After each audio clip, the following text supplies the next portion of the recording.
All right, so I'm excited to have Gary Coxe with us here today. Gary, if you want to find more about Gary, GaryCoxe.com. But I had the pleasure to meet Gary. When was that? It was the end of November, I believe. And so I'm sure we'll talk a little bit more about that. But thanks, Gary, for being here. I really appreciate it. No, good to be here, Nate. Looking forward to spending some time with you and your community. Yeah. So, the title of the podcast here is Championship Leadership. And so I always like to ask this question first. What do you think of, or what really comes to mind first when you hear championship leadership? Well, I think about, somebody who's doing a good job. You think about someone who's a champion, they're obviously good at their game.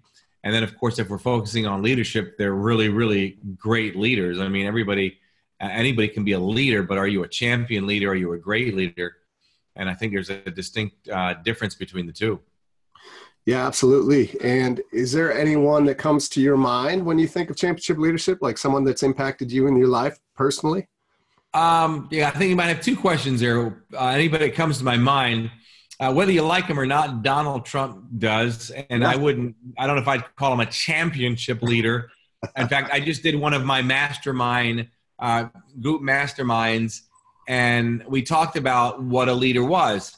And whether it's him or Hillary Clinton or somebody else, more so him, he will make a decision, and if he believes it's right, he will tick a ton of people off, but he will still stay the course. So Take the politics out of it. It's got nothing to do with politics. I'm just talking whether it's him or John Doe. John Doe has a decision. He thinks it's the best decision for his company, his family, his organization, whatever.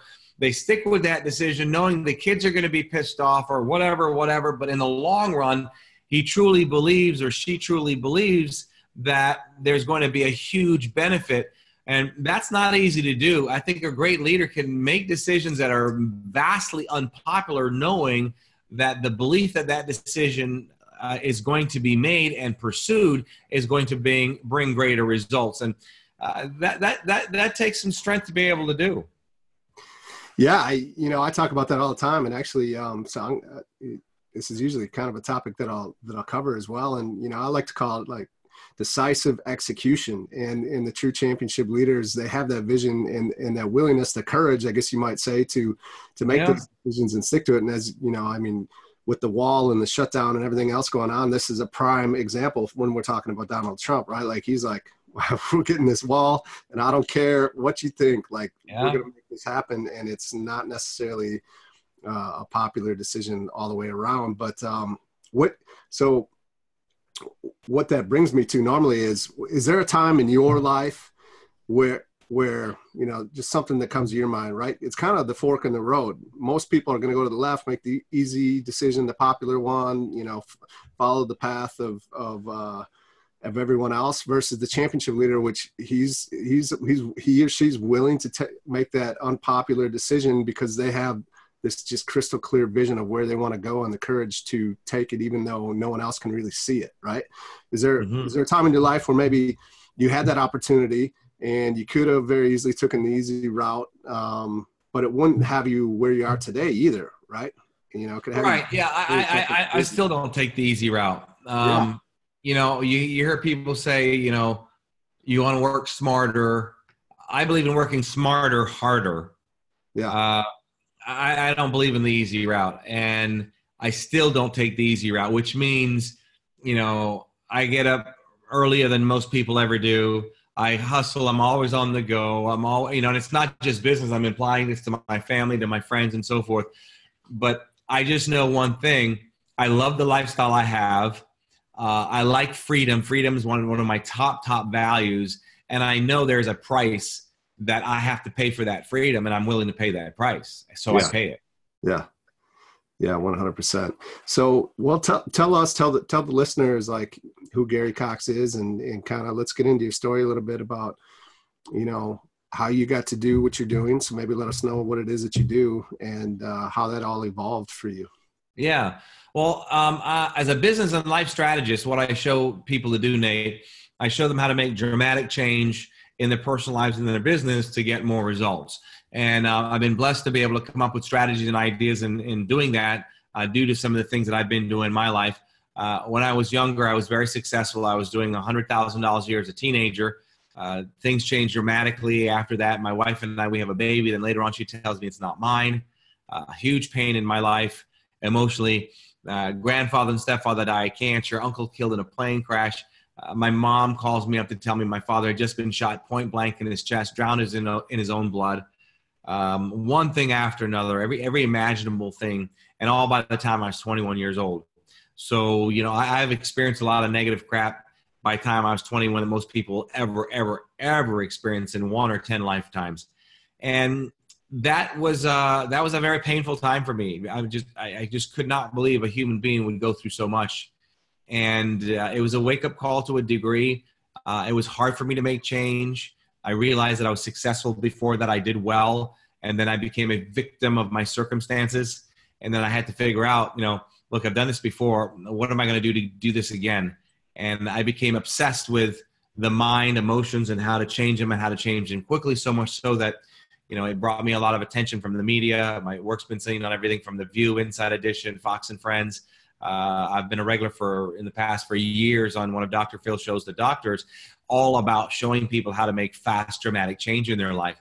And, my challenge was when I was going through all this thing, I was depressed and everything you could think of, and people would say, just get over it or move on or whatever it is. And the problem with that is, okay, I'll buy that. I'll change my story, think differently, move on.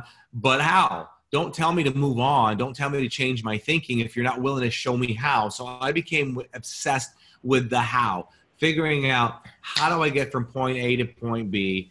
And one of the things that I do is I show people in my seminars how to clean out their emotional hard drive. And you can only imagine the amount of crap I had in my hard drive because of the stuff I've been through.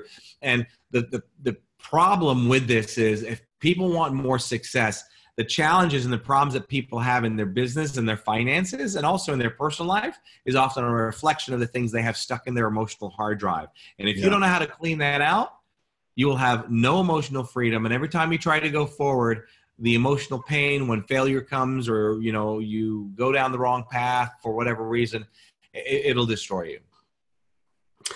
Yeah. So how did you, first of all, all those things that happened to you before you're 21, I would say most people that I've heard of or that I know that I've crossed paths with that have had those types of events or things happen in their life, typically they go down a much different path than you did. Yeah. Right. So was there someone in your life that, you talk about really trying to figure out how to do that. But how did you, was there people in your life that helped you through that to get you to the point where you were, or did you literally just figure it out on your own? Well, I think no man is an island, but ultimately it does boil down to you as an individual. I had to personally make the decision that I was sick and tired of being sick and tired. I'm sick and tired of being depressed. I'm sick and tired of having suicidal thoughts. I'm sick and tired of, the alcohol. And there's just the things I had to do in my mind to kind of get some relief. It was crazy. So I just became obsessed with, how fast can I change? And, Shakespeare said something very powerful. It says, nothing is good or bad, but thinking makes it so. So that means that anytime you think something is bad, it's your thinking.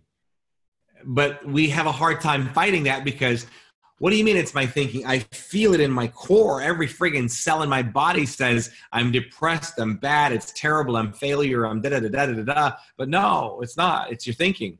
And stop and think about that. So then that brings people, well, just change my thinking. I feel happy. No, it doesn't work that way either. So once we learn these strategies, then, the idea is I teach people how to make this a way of life. And, you hear people saying, hey, change your story, change your life. Not true. It's change your story, believe your story, change your life. Because if you don't believe your story, nothing will change. I can say all day long, I can't. And then somebody comes along and says, well, Gary, say you can. And so all day long I'm saying I can. But if I still believe I can't. And I can say that till I'm blue in the face, nothing's going to change. So you have to learn certain skills, and there's so much crap out there with everybody out there wanting to be a philanthropist, and everybody's a coach and a speaker and a this and an expert. And, people get so overloaded with so much crap, they don't know what to listen to. And I just tell people, you just got to use some common sense.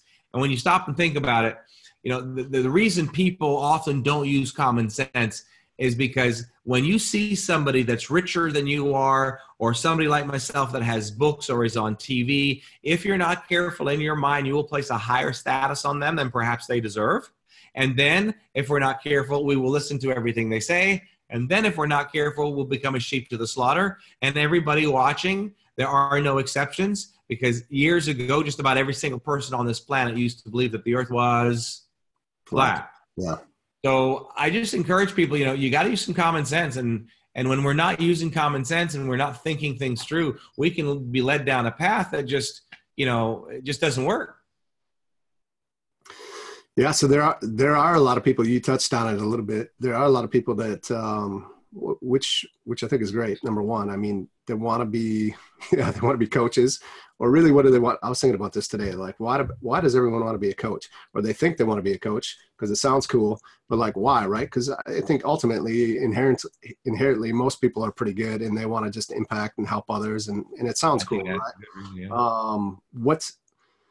What do you see as the biggest thing for people to get?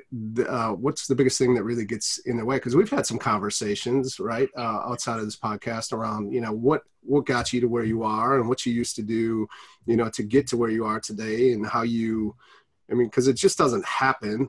And there really isn't a blueprint or a roadmap out there for people like yourself and someone like me in the earlier stages of where you're at, as far as a coach and a speaker and someone that really impacts and helps transform lives. But on the other hand, it's some people just continue to search for that like magic pill, versus others which you'll just get out there and like figure it out and do it, and not wait for someone to show them this mythical path that really doesn't exist. Well, we're all prone to some degree. We love instant gratification, and who doesn't, right? Yeah. So a lot of times the results that people get, the path they go down, is because they do want it easy. And who doesn't want it easy? We all would like to get to wherever we want to go, or where we're at now. We'd like to get there quicker. But I remember going to a building one day, and there's huge printing on the walls right by the elevator. And then it said something like, success takes effort. And there's a huge finger pointing at the stairs.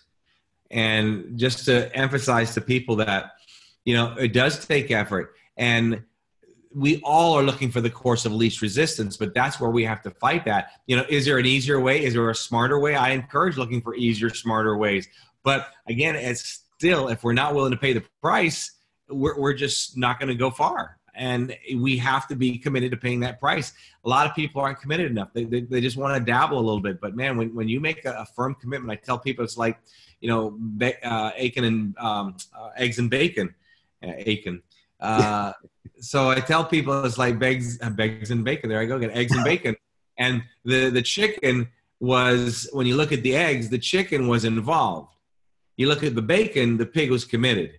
Yeah. There's a big difference between being committed and dabbling, or just dabbling and involved and being committed. So, I encourage people, what's your true definition of being committed? I mean, somebody will throw out a definition. It means, whatever it takes, do whatever. But, if you say you're a committed person, do you really buy by that? Do you really follow that? Is that really a part of your mental ethics? And if it's not, then maybe that's the reason why you're not getting the results that, you'd like to get. Yeah. Yeah, absolutely. I think, is that in your book?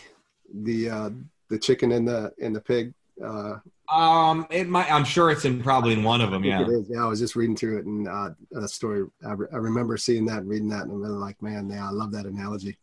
So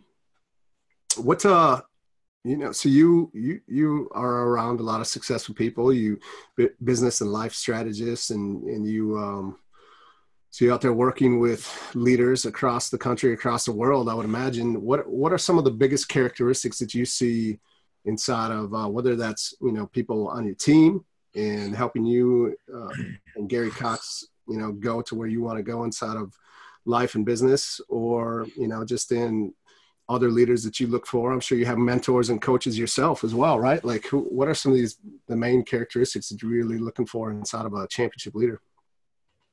Well, I'm very fortunate that I've had the opportunity to meet, I don't know, probably 7 billionaires, and I have one as a very, very close friend. I've met everybody from Sam Walton, from Walmart, Ted Turner, and, one thing they all have in common is the ability to make rapid decisions. And I think of Carlos Slim. And most people don't know who he is. I'll share with you who he is in just a minute if you don't. And he had 2 boys, and he wanted to have his boys grow up sharing, so he gave them 1 bathroom. And Carlos Slim can afford a lot of bathrooms. Carlos Slim at one time was one of the wealthiest men in the world, and he's still worth billions of dollars. And he had a philosophy that he would teach his people, and the philosophy was basically this. He wanted his people to have the ability to make rapid decisions. So, when I meet very successful people, they can make rapid decisions. And if you don't have the ability to make rapid decisions, you're always back and forth and back and forth and back and forth. And the ability to make rapid decisions comes from a strong belief system, comes from, not being overly concerned what other people think. So that's one thing I've noticed with people that are very, very successful as leaders, along with the fact that they're not overly concerned what other people think.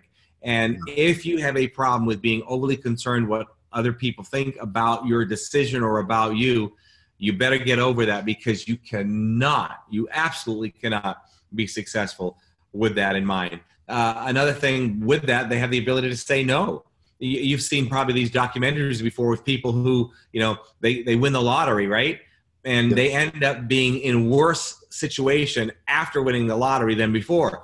Why would that be? How could somebody win millions or tens of millions of dollars and they're worse off than before? The reason being is they're too overly concerned about what other people think. They don't know how to say no. So when all their friends and family come to them for money, they can't say no. Before you know it, they're sucked dry. They're not happy. They wonder now, why are you really coming here? Why are you really my friend? It's because you want to use me. There's so many dynamics to that. And that's why you couldn't take an average Joe off the street and boom, snap your fingers and make him president. They can't handle it. They just can't handle it. And people who are great leaders, they've put themselves in a position where they know that people are not going to be always liking them. They're going to make unpopular decisions that people are just not going to like. And they get used to being attacked by the haters, people within, in their camp, their loop, whatever. And if you're committed to succeed, that commitment causes you to keep going forward as you learn to mentally adjust and get stronger and stronger. It's just like a muscle. I tell people it's like, a rubber band. I thought I had one here. Maybe I do. No, I don't. You take a rubber band and you put it on your hand at rest and it's a certain size. When you stretch that rubber band, as long as you don't let it break and you put it back, it'll be a quarter to double the size. The only way it got there was because it stretched. And if you're not willing to stretch, you'll only stay one size. And there's nothing wrong with being that size. But if you truly want to have more fulfillment, meaning in life and help other people, that involves stretching. And they're willing to stretch. Yeah. Yeah. When you're talking about the ability to make quick decisions, right? Rapid decisions. Another piece that I was thinking of to that is, you have to be willing to give your people permission to make those decisions as well, right? Because I think again, anyone can be a leader, and just because you are in a leadership position doesn't necessarily mean that you're a leader. Just could be the title. And the true championship level leaders, like you said, that they realize that they have to be willing to allow their people to make those decisions, like have the permission to do it. There's no scarcity there that someone else is going to pass them by, right? I think that might be a reason that a leader would not allow their people to to make those decisions just because they're afraid, you know, Right. someone's going to overcome them or overtake them. So how do you get to that place? Give me a specific place now when you say get to that Well, so place. how do you evolve, or, you know, maybe some people maybe just get that or see that right away in the beginning, but how do you get to a place where you realize like that to in a way it feels like you're giving something up, right? You're giving power up, but really you are empowering others around you or on your team to make those decisions. Yeah, and you know, I'll tell you a lesson that I learned from one of my millionaire mentors, Nate, and you'll have some people listening that buy into this belief, and it's if you want it done right, do it yourself. Yeah. If you want to be successful, you better take that and throw that away and burn that up, because that's a bunch of bullcrap. Now, there may be truth to it, but not if you want to succeed. Right. So I remember when I said, okay, you know, I got to work on that. I've got to let people do their thing. I can't be there all the time and micromanage, blah, blah, blah. So I'll never forget this. I was flying in, as you know, I'm a pilot, and I was with another pilot. And normally when I land, I'm there supervising with the other pilot, putting the airplane into the hangar. So I said, you know what? I'm going to let go. I'm going to let him do that. Just walk away. I just got to learn to, you know, value my time. 30 minutes later, after I left him to do that, I got a phone call. Hey, I got some bad news. I put the tug right through the nose of the airplane. Like, holy moly. But I have to tell you, in all honesty, I was not upset. Yeah. And the reason I was not upset is because I was convinced beyond a shadow of a doubt, for me to have more success, I'm going to have to, like what you said, I'm going to have to let people do their thing, delegate to them, let go, let them lead, and know they're going to they're going to make mistakes. And it was an expensive mistake, but you know, I can tell you one after another of people who I've been with, who have worked for me, worked with me, whatever, and I've let them go and the mistakes they've made. But you know, stop and think about it. Look at any business, any grocery store. Think about any chain grocery store. Look at a Walmart. How would Sam Walton become a billionaire if he decided, you know, I'm just going to take my little store and keep it here?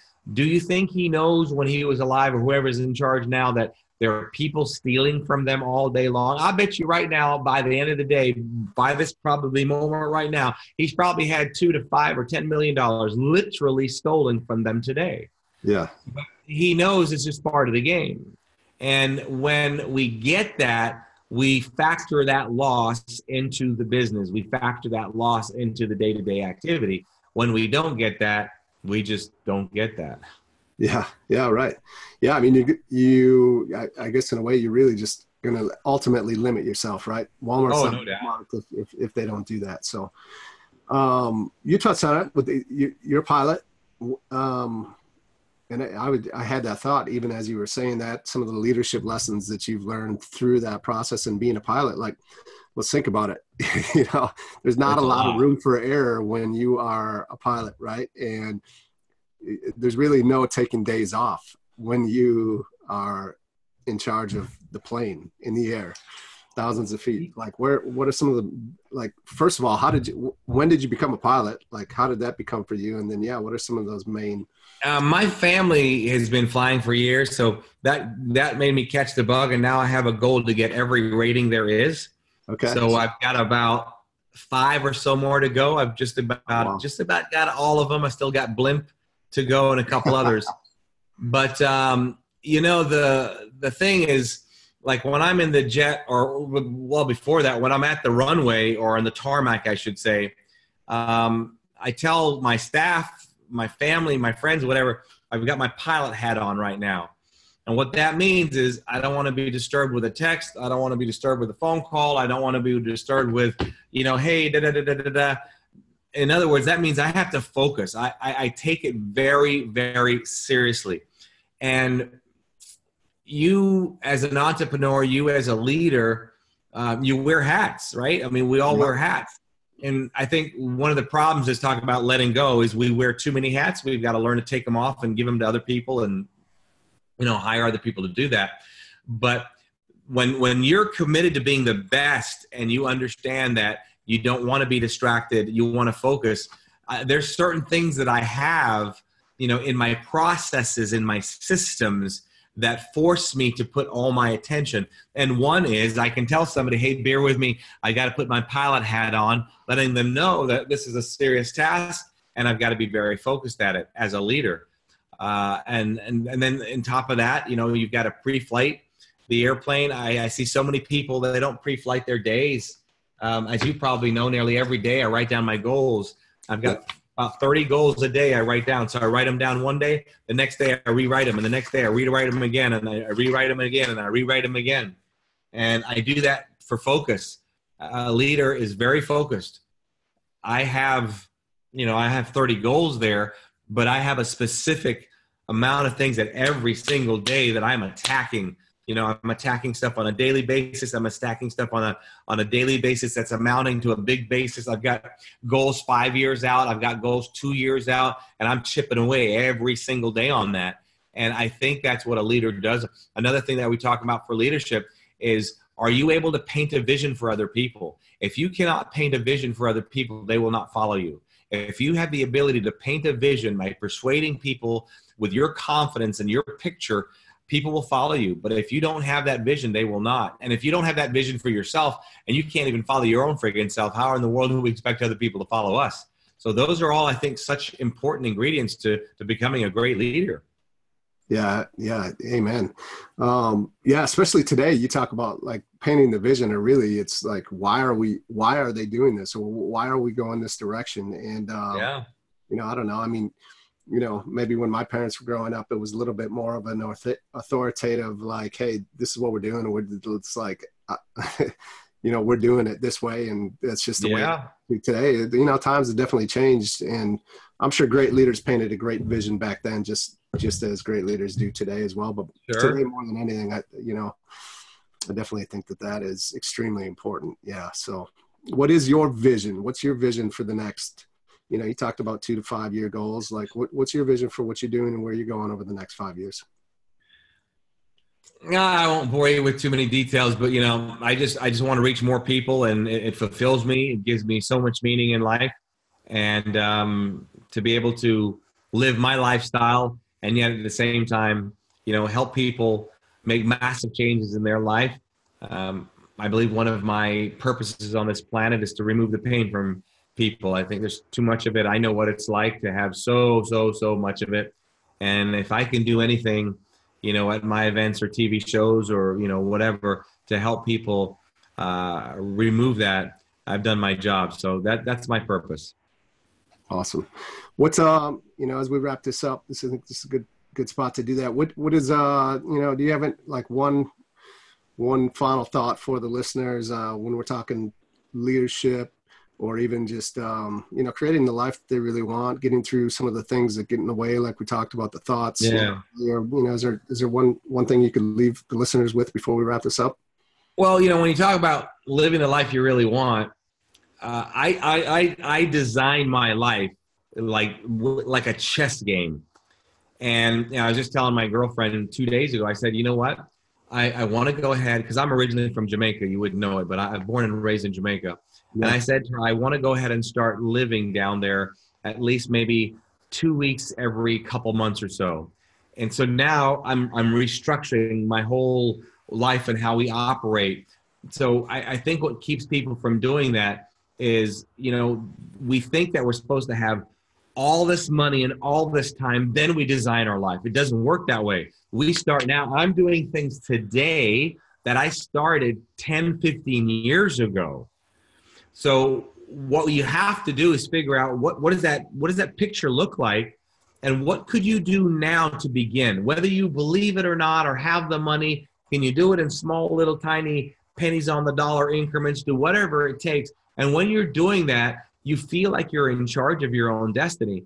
And I tell you what, I cannot emphasize enough how amazing and how powerful it is to truly, move the chess pieces in life the way you want to. They don't always, fall the way you want them to fall, But man, that's something that I love about life, is the fact that I have the ability, you have the ability, everybody has the ability to move the chess pieces where we want them to create the life. But when people hear that, they think that's supposed to happen that quickly. Like I said, I'm doing things today that I planned 15 years out. But, you know, like the old adage, how does a journey start? With what? One step. And if you're not willing to start the step now and think you're going to go from 0 to 1,000 steps, that's where most people screw up. They really think that, you know, hey, I want to get this, I want to do that. And they say all this stuff, but they're not taking that first step. And that first step doesn't have to cost you a lot of money. It's just the inquisitiveness of figuring out, okay, what does it take to make this happen? Can I start now? Can I start now? Can I start now? You know, when I started flying airplanes, I remember started flying jets. I was thinking too small. I never thought about, wait, I could fly my own jet. I could own my own jet. Until one day I took a picture of me in front of a jet. What's a picture cost? You know, back then you had to pay $5-10. I don't know. Now you just on your phone and you're there. Yeah. So I could start a goal that big with just a picture. And I don't think we think creatively enough sometimes, but we've got to have that creative thinking. And man, when you're designing your life and when you get to the level where it becomes easier and easier, when you start, it doesn't start easy. But man, when you get to that level, it's good stuff smelling that jet fuel. Yeah, I believe it. And yes, I've ridden on one of your private jets, so I can attest to that becoming a reality. And you know, there's too many people just winging it, right? Yeah, they're just you know, just hoping and wishing and dreaming. And right, yeah, it's amazing, but it's also amazing like how fast you can turn it around. You can. It's not going to be easy, but yeah, you can if you like you said, you design your life like a chess game. So yep, get that momentum going and keep it there. Yeah. Well, thank you, Gary. I really appreciate you taking the time to be here. And I just, you know, real Thank quick you, Nate. Before we do sign off is let us know, or let the listeners know how they can find more about you. And obviously we're going to add this into the show notes. Yeah. You can go to my website, GaryCoxe.com. Don't forget the E at the end of my name, GaryCoxe, GaryCoxe.com. And if you go to GaryCoxe.com/GC, like my name, Gary Coxe, GC links, you'll see a whole bunch of discounts and specials that we put together for your community. So again, that's GaryCoxe.com/GC links. Thank you, Gary. Really appreciate it. Nate, thank you, buddy. Between now and the next time, don't let anything or anyone rent space in your head, bro. And I know you do a good job at that. Yes, sir. All right. Have a great day. See you.